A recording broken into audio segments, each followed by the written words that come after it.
everyone, Gaara here and welcome to a brand new deck tech video. Today I'm gonna talk about a secret Paladin list, that is not it, that I made for a tournament that I'm playing tonight.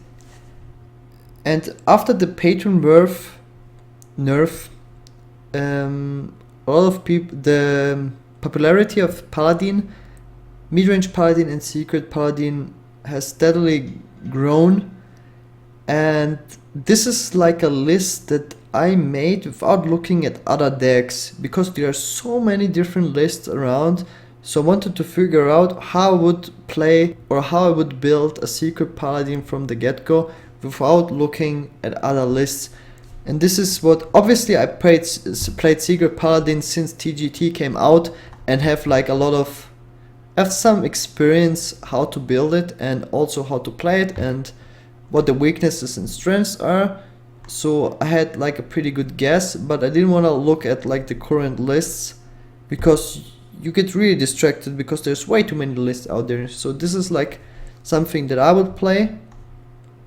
And let's talk about the list here, like double avenge.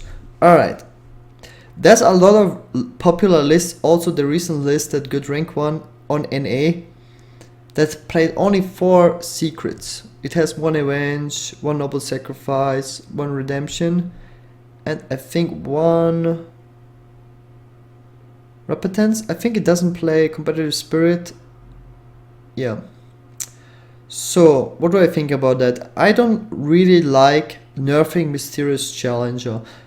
I think the card has such an insane impact, and when you play only 4 secrets and only 1 copy of every secret, it automatically nerfs the challenger, right? Because on average you will draw at least 1 secret before you draw the challenger, before you play the challenger, or sometimes even 2. I don't know what the exact average is, but 1 to 2 secrets should be the average that you draw. So when you play the 1 challenger, you will only get up to 2 secrets. That's really bad.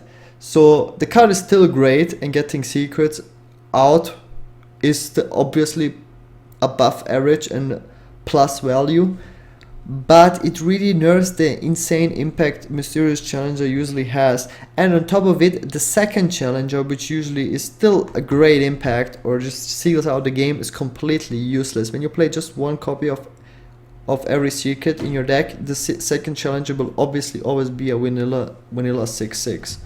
So besides that, you wanna apply pressure from the get-go, like from the beginning. You wanna play minions or secrets, get board control and overwhelm your opponent. You play strong turns every turn, and then you play and your opponent is trying to barely recover, and then you slam down the challenger, and then it's most of the time GG.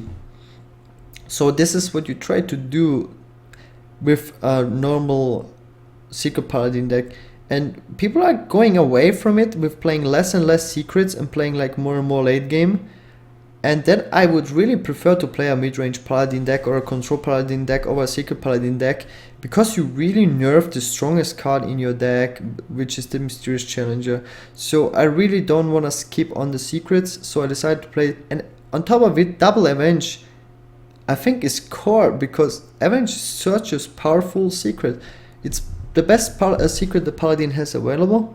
It came out with GVG, I believe, and yeah, even then there was like it didn't need, the deck didn't need too much to that this card is actually playable. Not the secret Paladin, but Paladin in general, because 3/2 stats for 1 mana is pretty good. So double avenge.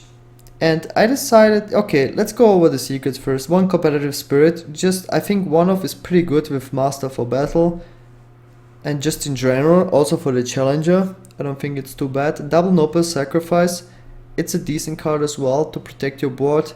I think it's a decent secret for 1 mana to have a 2/1 defender that deals with other 2-drops. I think it's pretty great.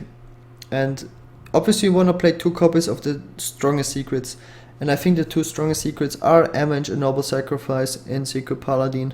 So when you have 2 copies of a secret, you can get value out of the Sacred Mysterious Challenger, which is good. and you get more value out of the first one, because as I mentioned earlier, you will draw, when you play more secrets, you will draw more secrets on average. Let's say you draw 2 secrets on average, that you get still full value out of the Mysterious Challenger.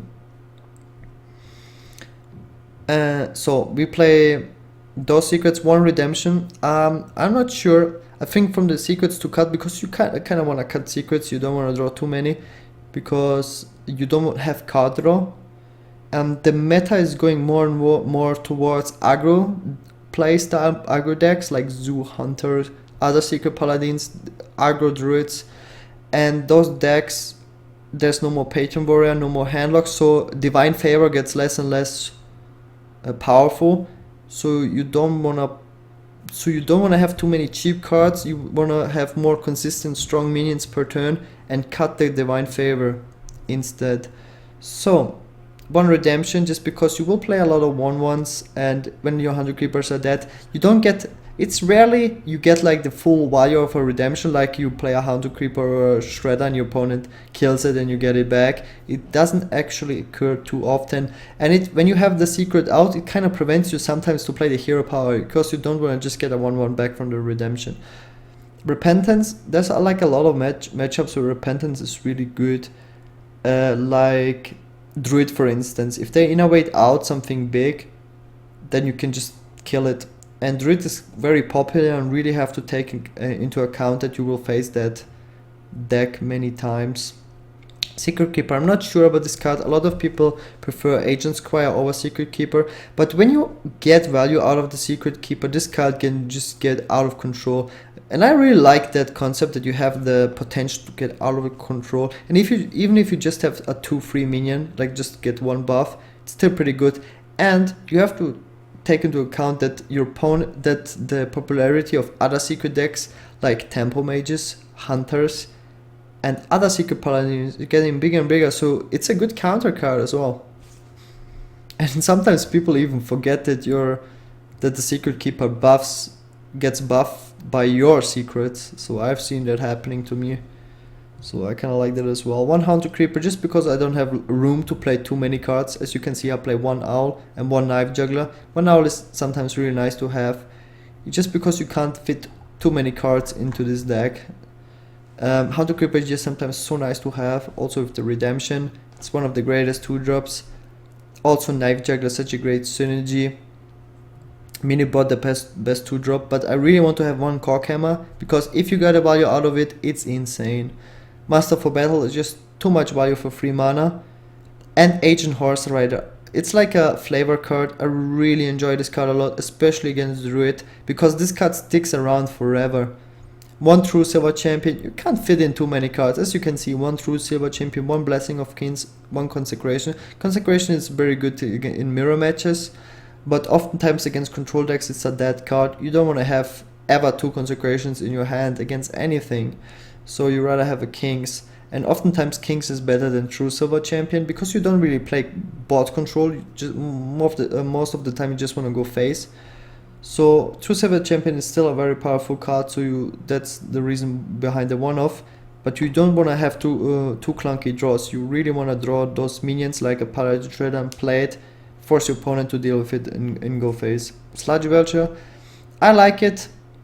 Some people hate it, a lot of people don't play it, but if it really forces your opponent to proc the redemption, proc Noble Sacrifice, proc Avenge, and this is what I really enjoy about this card. I think it's pretty powerful also against the Druid, and it's a great setup for the Mysterious Challenger. This is the main win condition of the deck. When you get this card out, you should be able to win the game in the next 2 or 3 turns. If you don't, you will lose, because you can't go into super late game. So Doctor 7 and Doctor 8 as a to finish off the deck. Those obviously super insanely powerful cards. If you get the Dream Curve of Shredder into Belcher, into Mysterious Challenger, Dr. Boom into Tyrion, if your opponent can stop this amount of pressure, he deserves a cookie. So let's show you also some games.